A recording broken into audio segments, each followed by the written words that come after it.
I think that we can get things rolling. So hi, everybody. Welcome. My name is Sam Leota. I am the Director of Creative Partnerships for Chronogram Media.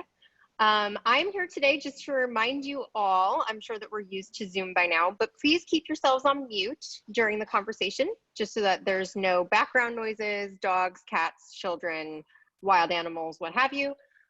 Please utilize the chat functionality for any questions during the event. I will be monitoring it and then letting Lisa know what you all want to know about. And with that, keep yourselves on mute, use the chat, and I will turn it over to Lisa Green, our editor of Rural Intelligence. Take it away. Okay, thanks, Sam. So hi, everyone. I'm Lisa Green, editor of Rural Intelligence, and welcome to the third of our 3 Rural We live events, which have turned out to be really popular. What's most exciting to me is that all 3 of our guests that we've had, Alexandra Horowitz, Simon Winchester, and today Debra Kaye, all have homes in the rural intelligence area. And they're people that we've written about previously. So these events really reflect the kind of people and topics that we cover in rural intelligence.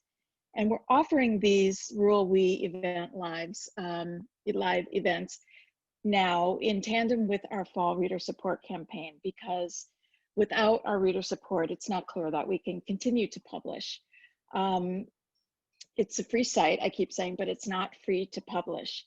So if you can commit to an ongoing recurring donation, a monthly donation of $5 or $10, that will go a long way towards giving us a steady base from which I can plan my editorial calendar, and you know, we can bring more events like this. So go to ruralintelligence.com, sign up for our newsletters, give us a contribution if you can. And also, if there are any other topics or people you'd like to have in these conversations, hopefully we'll have more, please let me know, because I'd love to know your thoughts on how this series has gone for you. So now, about Debra Kaye. She's the owner of Bear Creek Farm, whose flowers have been named Best Dahlias of New York by New York Magazine. LuxLife Magazine called them the best wedding flowers in the Hudson Valley. She sells wholesale. She sells her flowers at Union Square Market in normal years. She sells her dahlia tubers online. And this past summer, since there were no weddings, scheduled, she pivoted to offer a flower CSA. But before she became a flower farmer, she was a brand developer and marketing expert. She founded a marketing company in Spain and was CEO of another marketing company in Italy. She even introduced her own skincare line. She's the author of a book called Red Thread Thinking, Weaving Together Connections for Brilliant Ideas and Profitable Innovation. So it's impressive, but not entirely surprising, that in just 5 years, she's become an expert grower of dahlias and other flowers. And we'll find out how. So welcome, Debra. Thank you very much. It's exciting to be here. And yeah, so tell us how you went from consulting in major cities of the world to farming in Stanfordville, New York. Well, it was kind of a surprise. I've owned this property for a number of years. It was indeed a country property for me. And I got married in 2013. And when I got married, I wanted to have my wedding here. And I was living in New York City at the time, mostly full-time. And I spoke to a florist and I asked him to do my flowers. Unfortunately, that florist was a florist in Southampton. And he said, look, if I came up to do your flowers upstate, I would lose a lot of money from doing Southampton weddings.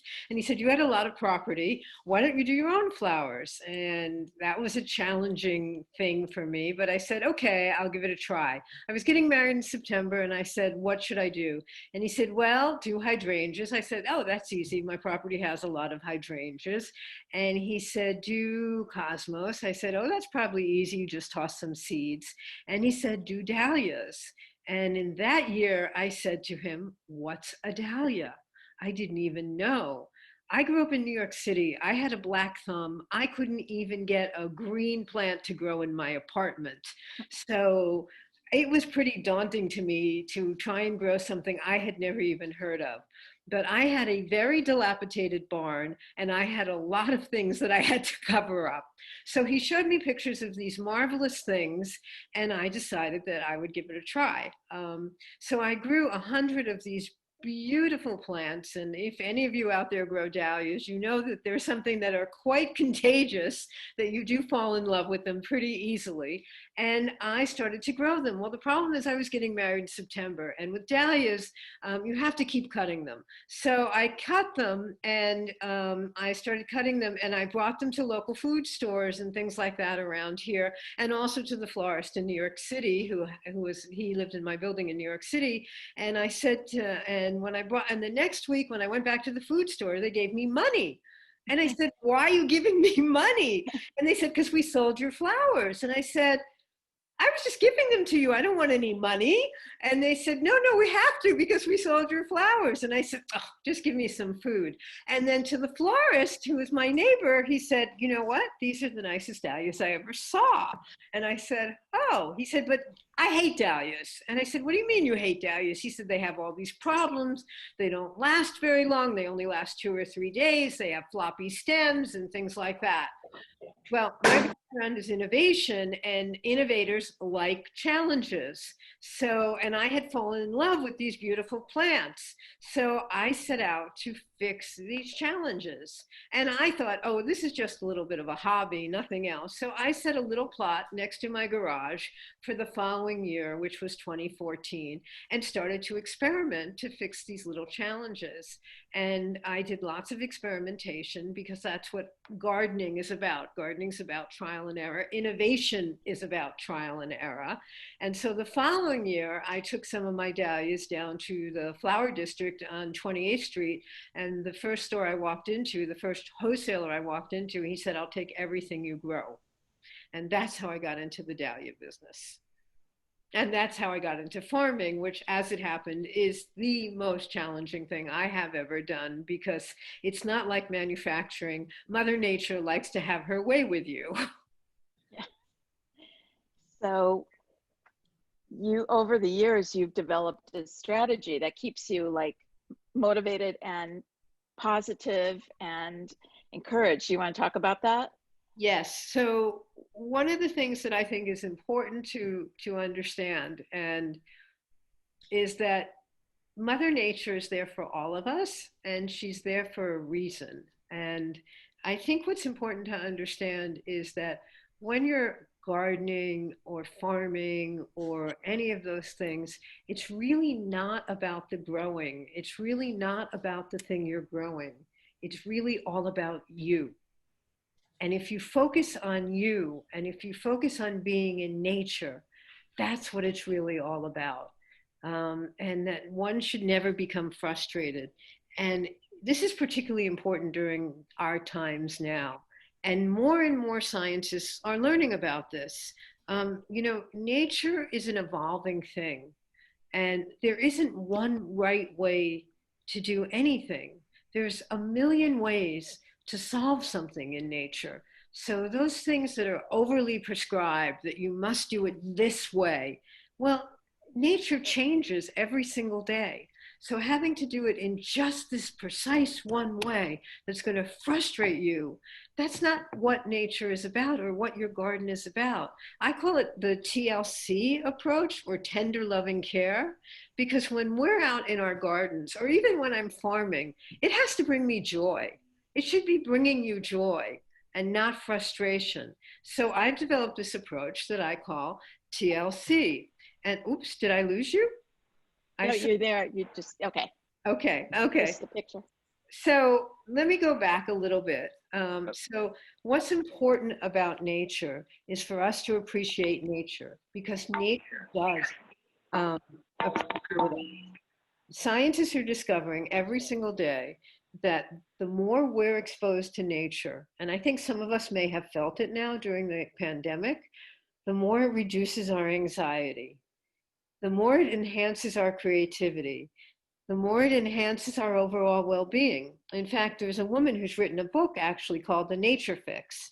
Her name is Florence Williams, and she's actually a pioneer in this research that really says that when we're out in nature, how it really stimulates our brain waves, and what kind of positive effects it has on our brain.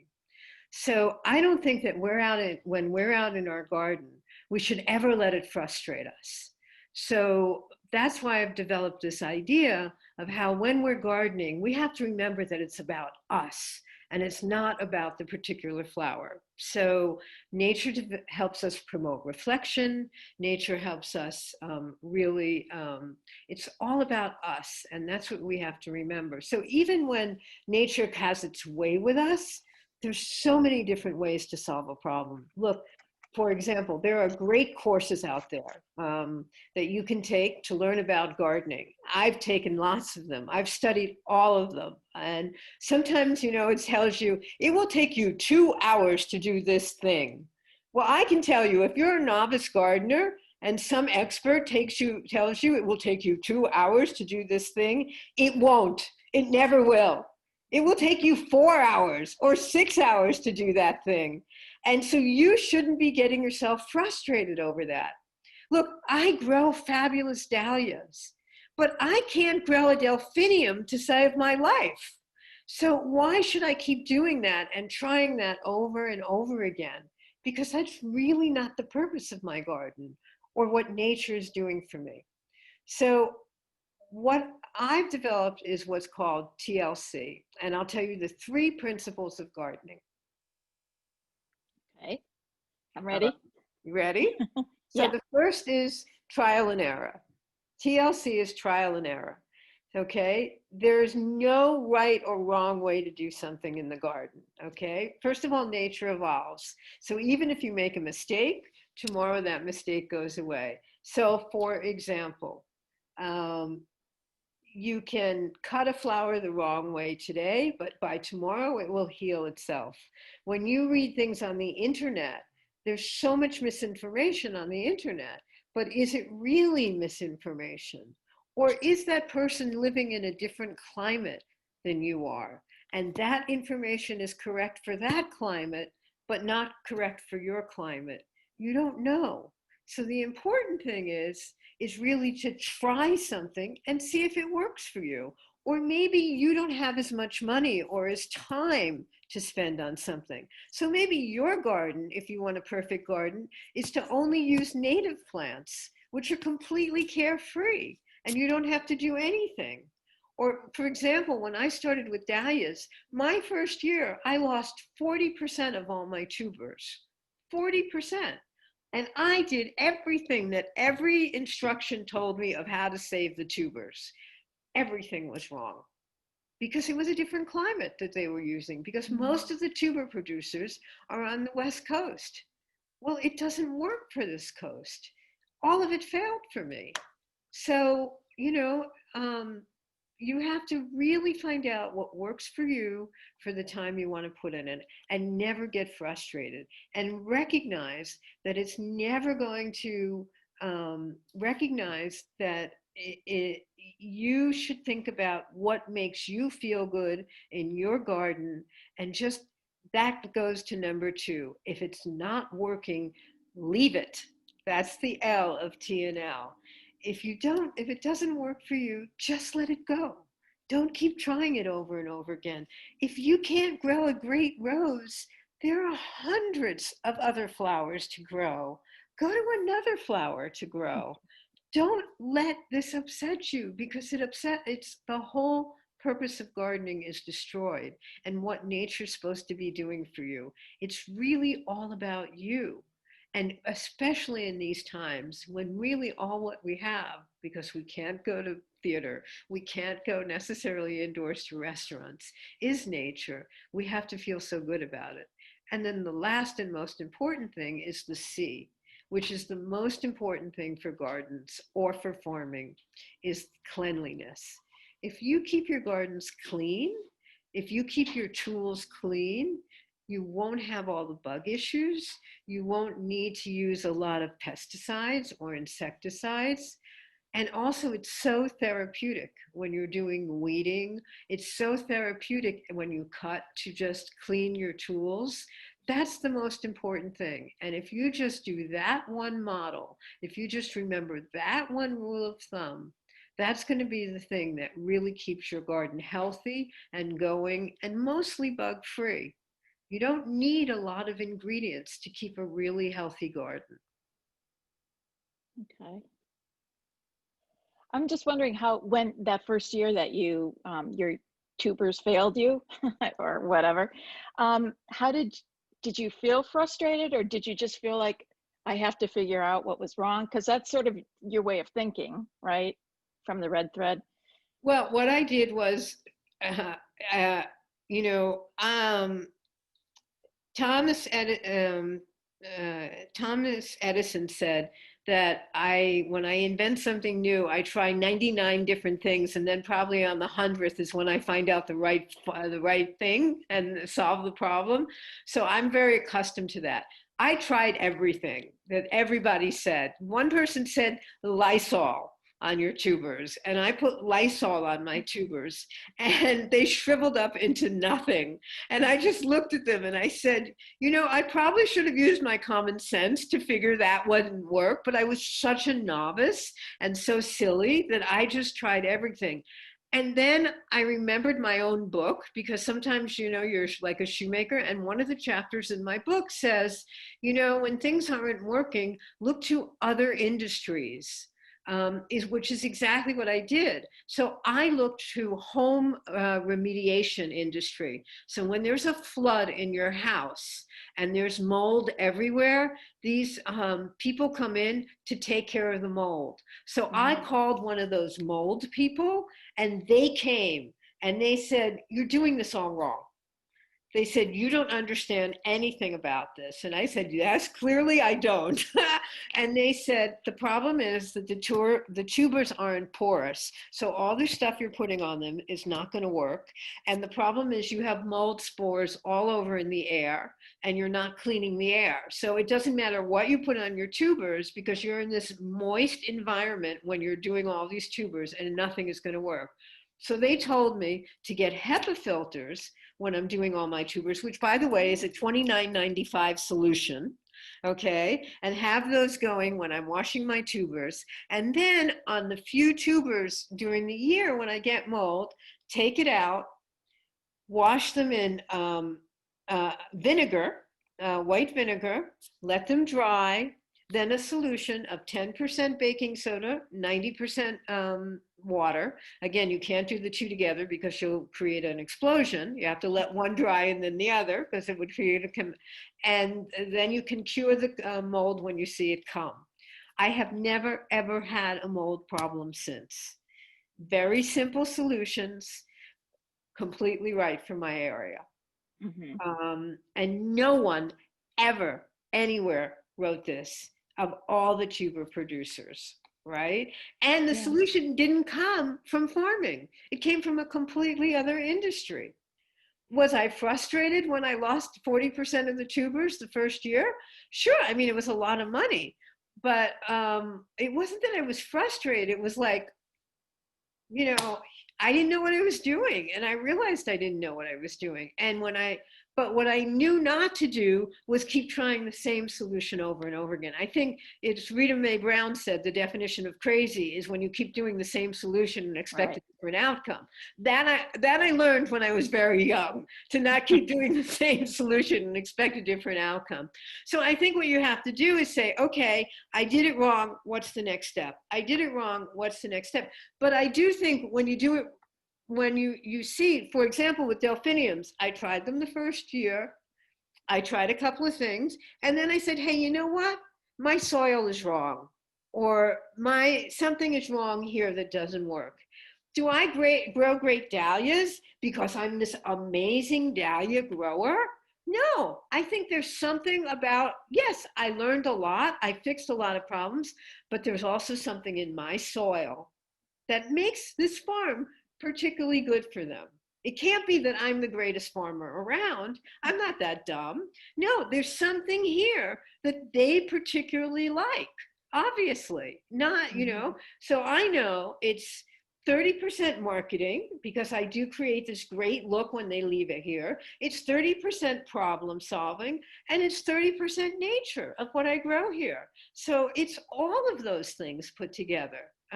You know, it's never 100% of anything. And then on everything, I always use the 90-10 rule. I never expect stuff to be 100% perfect because that's always going to go into a hole. Mm-hmm. Before we get too far away, I want to just let everyone know that your tubers are going to be on sale at White Flower Farm, right? Well, they're I going mean, to I be think that, go on ahead. sale here, Here, and okay. we're very proud of the fact that we're growing 10 tubers just for them, and then the other 110 tubers will be on sale here. Oh, okay, I Yeah. see. It's such a cool partnership. I mean, you know, they're so famous. Yeah. So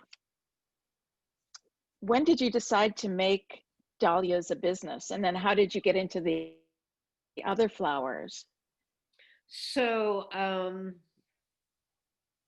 farming is such an over farming is so hard. Farming is very hard and such a full-time job that I saw that I couldn't continue my other profession, which was innovation consulting. That if I really wanted this farm to work, that I really needed to dedicate full time here. And so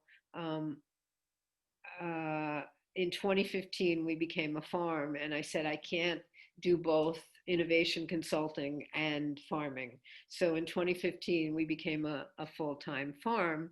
And then someone said to me, I selected dahlias also because you do have the seasonality of it, but you also have the winter tuber sales. And I did understand that um,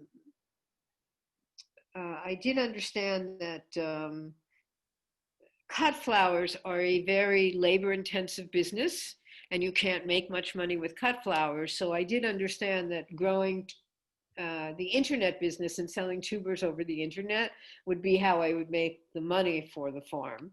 But I also understood that I needed more seasonality than just dahlias. And I love peonies, so that's why I added peonies. So I added peonies the following year. But you do have to wait 4 years before you can cut your first peony. Oh. Which So most when people was don't. that, last year or this year? Last year was the first year we cut our Okay. first peony. Yeah. So we waited 4 years for that. Mm-hmm. And then we also added this year Iceland poppies, which is a very specialty flower. So that moves our seasonality back all the way to April. And what's the word on the street as far as like next year, as you know, I don't events? know because now they're saying that they won't even open Broadway until May of next year. Mm. So I don't know. What we are now trying to do is shift our business away from, yeah. One of the things that we did with our dahlias is they last an incredibly long time. One of the reasons that dahlias had a bad name was they would only last 3 days. Our dahlias can last a week or more. And in fact, we did a little story about ours because our dahlias were out in the rain for 3 days after having been cut a week earlier, and we're still just perfectly fine. So it's pretty amazing. So florists don't tend to buy them. They only buy them for weddings and events. So we really suffered. And it's very hard to do that education job. So if there are no weddings and events next year, again, I'll have fields and fields of dahlias. So what we're trying to do is shift our business completely to the consumer side. And dahlias notoriously did not ship well. But we think next year we'll be able to ship dahlias. So we're trying to pivot the entire business to consumer only and get away from wholesalers. So that's what we think will happen next year. You said that don't believe everything you read on the internet. Yeah. So, like, where did you start going for your information? And what would you suggest that people, where can they look and feel confident that what they're reading is accurate? Well, that's what it's trial and error. That's what I said. You know, one of the things I did the first year was I tested. So, for example, on peony, I don't only want to talk about dahlias. Let's talk about everything. So on dahlias, some people said planted 3 inches deep. Some people said planted 6 inches deep. Some people said planted 2 inches deep. So, I mean, some of it to me was common sense. Then I knew you had this big, tall plant. So planting it 3 inches deep didn't make a lot of sense to me because I figured that root system wouldn't be deep enough. So I knew to plant those 6 inches deep. But let's say it was a smaller flower. I would do both the first year and test them because I know trial and error, right? Or for peonies, for example, uh, some people said plant them deeper. Peonies must, even though it's there's a good example, even though it's a very big bushy plant, you can't plant a peony deeper than 2 inches because it won't flower. You'll lose your flowers. So usually the system that I would usually read 4 or 5 articles. I would look where the author is from. And if 4 or 5 articles, if 3 of them were consistent and the authors were from my region, then I would know it's pretty good information. That's kind of how I would do it. I also found remember, I'm a commercial grower, so I had to be more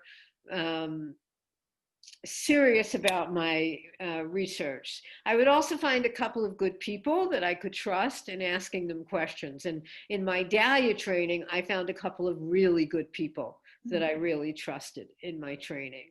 On the other hand, there's a lot of people that I don't agree with. And for example, a lot of people will tell you should never overhead water because it causes powdery mildew.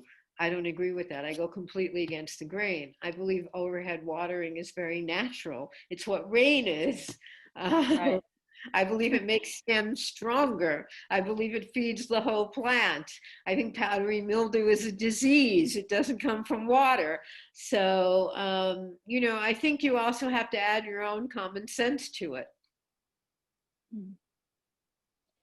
Can you tell us anything about bringing plants in or flowers in? I'm not a gardener, you know that. Yeah.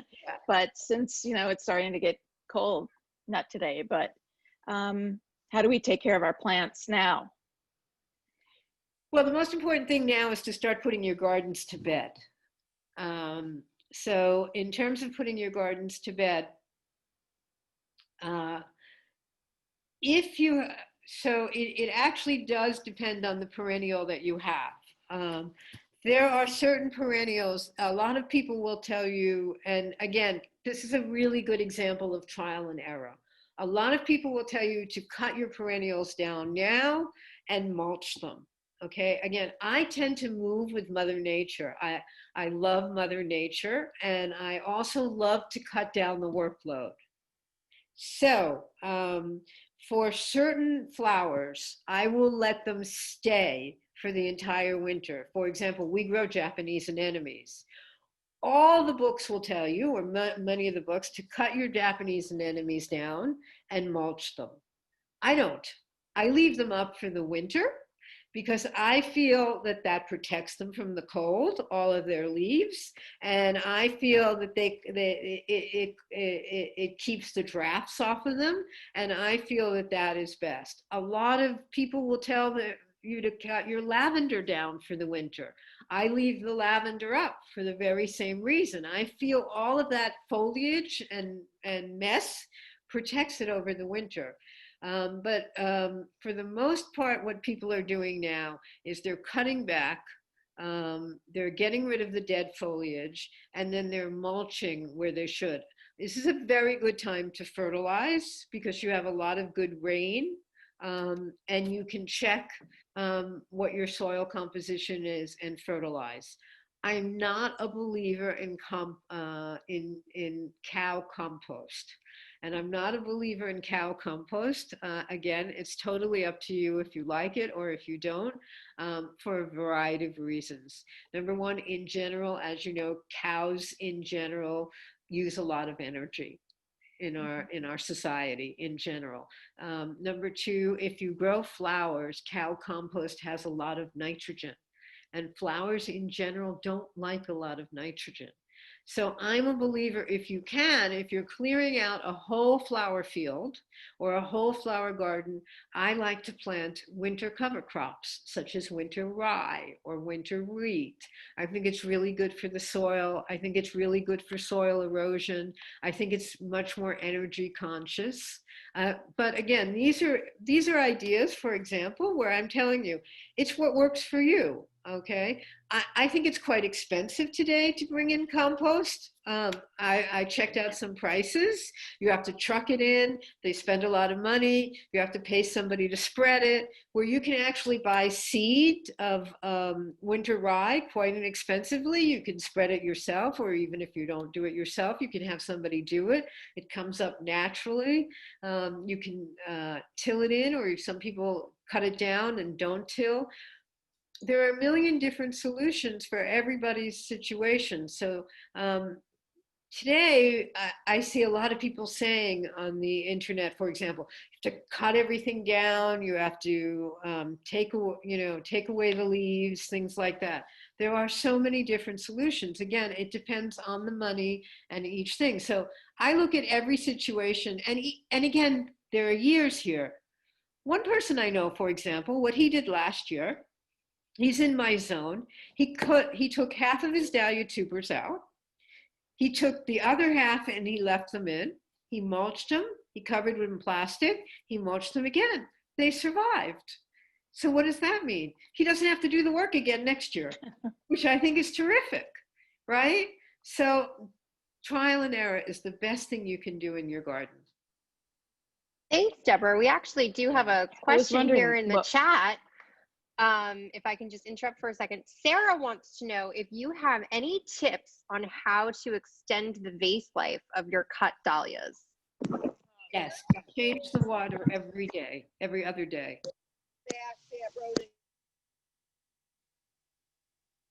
That's great. And how short are you cutting the stems? Leave the stems as long as possible and change the vase water every other day. Is there anything you should put in the water? No. Like, the florists give you? No. What is that stuff they give you? So it's two things. It's sugar. And it also has some ingredients to clean the water. The interesting thing about dahlias, though, is dahlias don't have a lot of ethylene in them, like many flowers. So dahlia water doesn't traditionally get that dirty, which is one of the reasons you don't need those kind of things to extend it. There are dirty flowers like zinnia, and like if you grow zinnias, the most important thing with zinnias is to put a tiny little bleach in the water.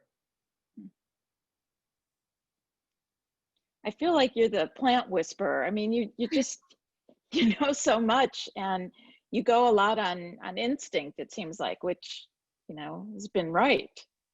Well, I think if you get to know your garden, it will start to talk to you. I mean, I don't mean to sound like a crazy lady, but they do kind of tell you what they want.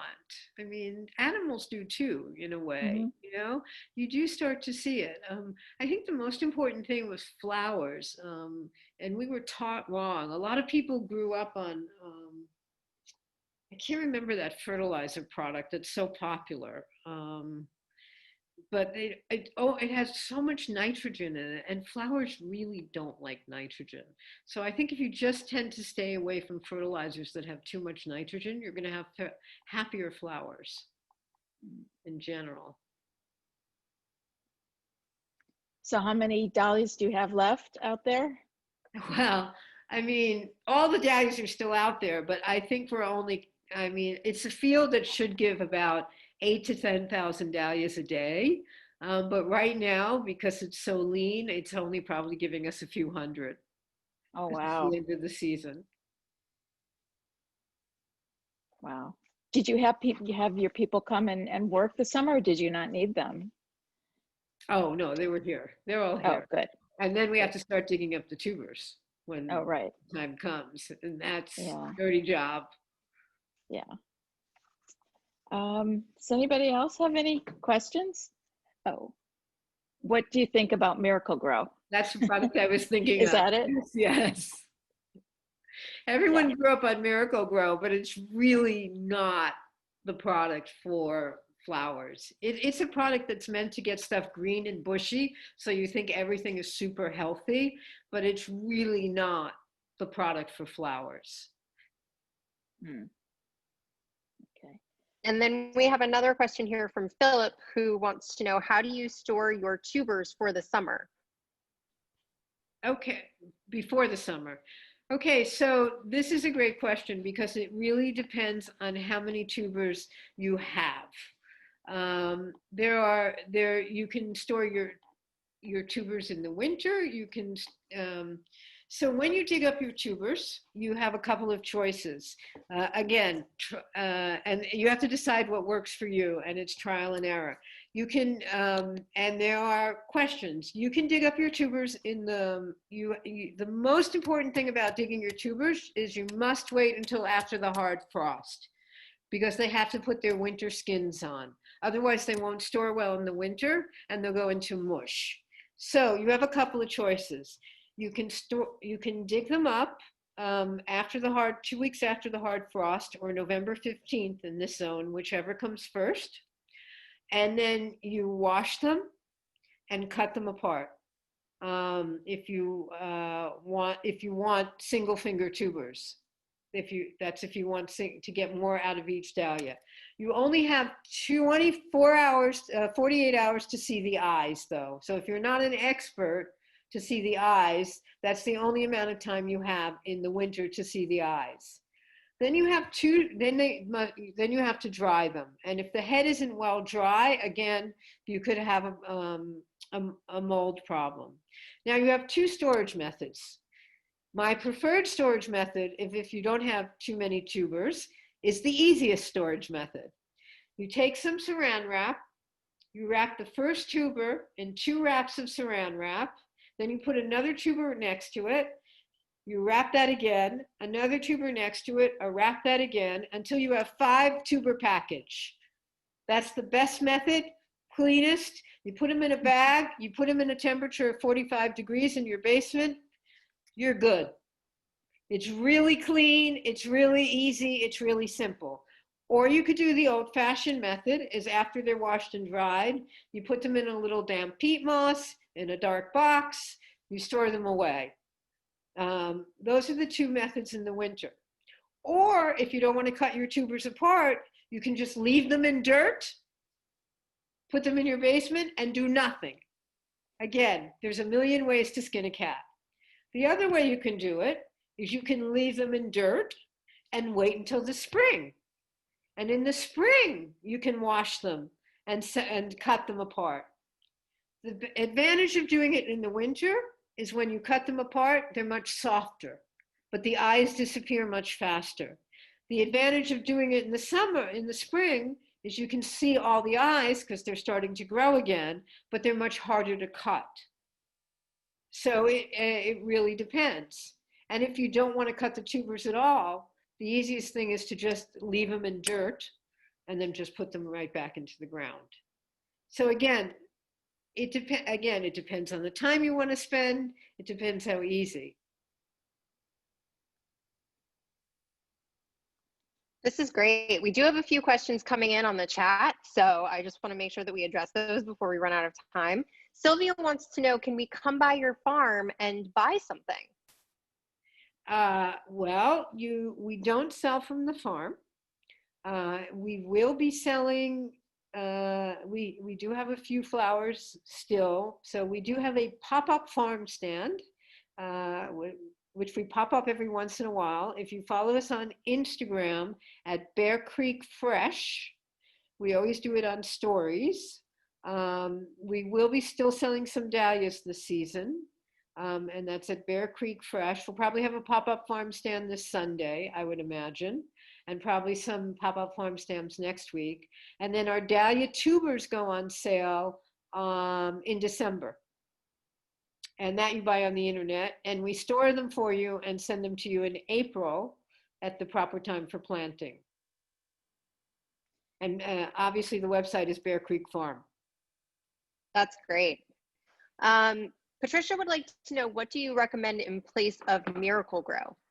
Okay, so you can basically use any fertilizer that has a lower content of nitrogen.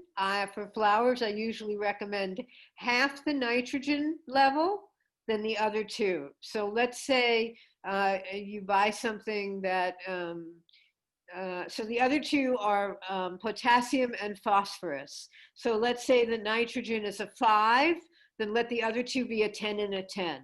So you can buy any fertilizer you want, as long as the nitrogen, these are for pure flowers now, not for bushes or anything like that, but for pure flowers. As long as the nitrogen, the first number, is half of the other two, you're good. Awesome.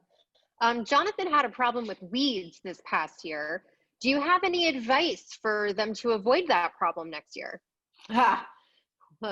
Weeds were terrible this year. That's because of the very high heat. And we had different kinds of weeds than we ever had. Okay, so it depends what you're growing. Okay, we developed a system, and it took us 3 years to figure this out. So in our perennial beds, we don't have weeds, and that's because weeds is a labor cost to me, obviously.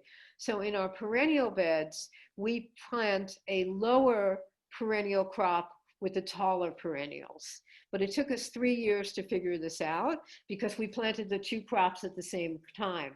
And the lower perennial crops were so fast growing because we planted something like a juha or mazius that they grew over the taller perennial crops. So what we do is we plant a tight perennial cover crop about 2 years after we plant the taller ones. So for example, we grow toad lilies. So we planted toad lilies. The first year we had to weed. And then the second year we planted a juha with it. So now the juha completely covers the area and the toad lilies grow high above it. We don't do any weeding in that bed whatsoever. We also have asters. Asters don't mind if they're planted with landscape fabric. So you can plant landscape fabric with the asters, and then just as they're about ready to grow up, you have to take it off around them. We don't have a weeding problem with dahlias because of all the different, you can't weed dahlias, you can't plant dahlias with landscape fabric or mulch. Some flowers you can plant with mulch, you can avoid weeding. So again, it is dependent on what you're planting. Great. And lastly, Madeline has a bit of a long question. So despite starting 89 dahlia tubers in pots in a greenhouse in early April to get a head start, less than 20% sprouted. Some were acquisitions, some were stored from last year. They were all firm when installed in the potting soil.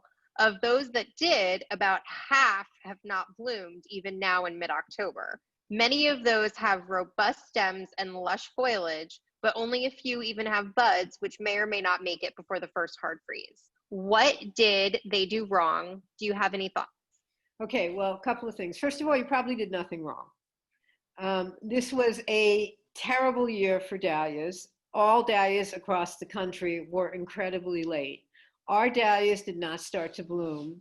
We have extremely hardy tubers, probably hardier than most, and our dahlias did not start to bloom till September. And even now, there might be 1 or 2 varieties that never bloomed of the giant-sized dahlias. So you're not alone in any of that. And that happened to many people, particularly on the East Coast. So I would not worry about that. That is just, dahlias are finicky, and that's what happened this year. In general, dahlias don't like pots, and they don't like to be transplanted, just as a general rule.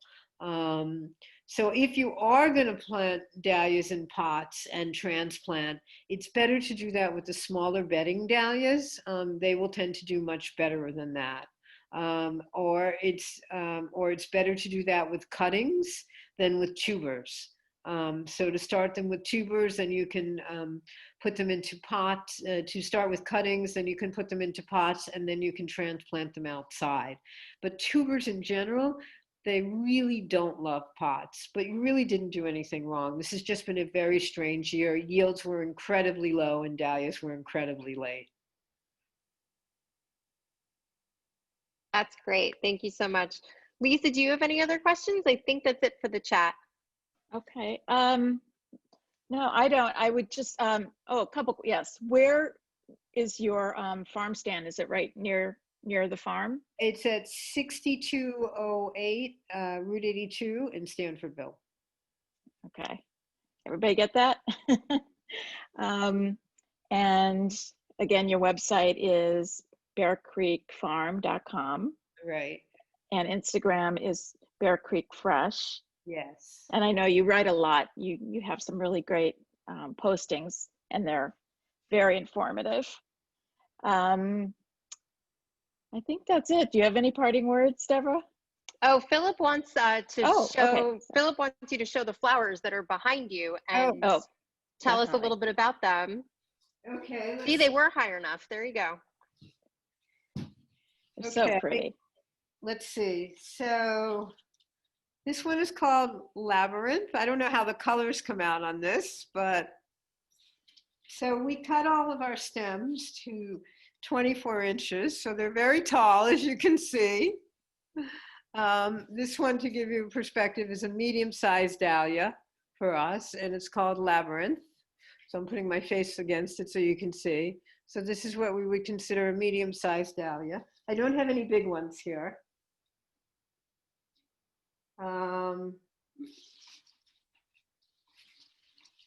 This one I love. It's a little squished. It's new this year. This one is called Evanaw, again, a medium-sized dahlia.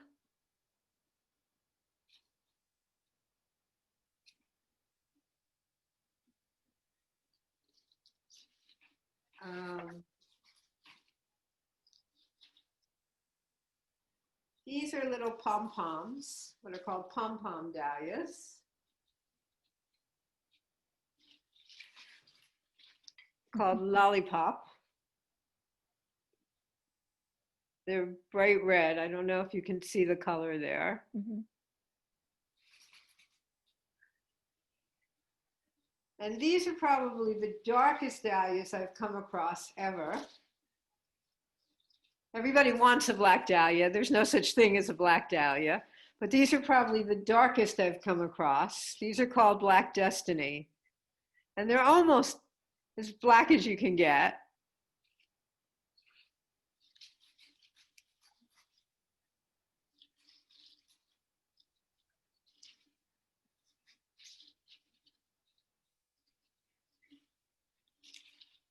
Your flowers are stunning. Thank you. We're known for stems of steel. It's basically what we're known for. I don't know. As you can see, I'm pressing really, really hard, and it's really hard to bend. And this is called Renato Tosio. It's a bright orange.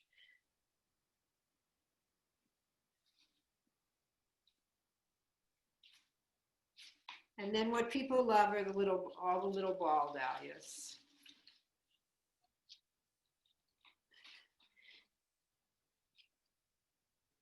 They're so cute. Yeah, they love the little. So this is Lakeview Peachy, and these are Caitlin's Joy. I mean, it is a challenge when you come to work here because we have over 100 varieties, and you have to kind of figure out all the names. And there's over 50,000 varieties, of course, of dahlias, and more every day.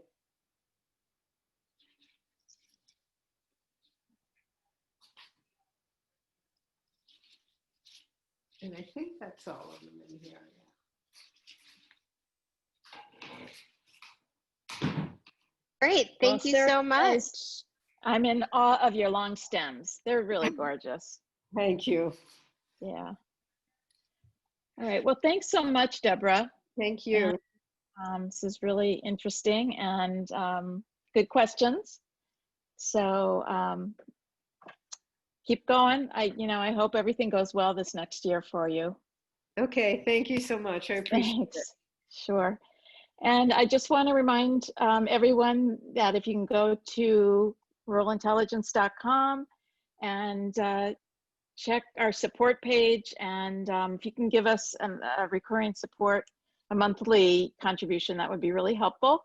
And if you have any ideas for any other conversations you'd like us to consider, please let me know. So thank you so much for coming, and see you next time. All right. Bye-bye. Bye. Thank you.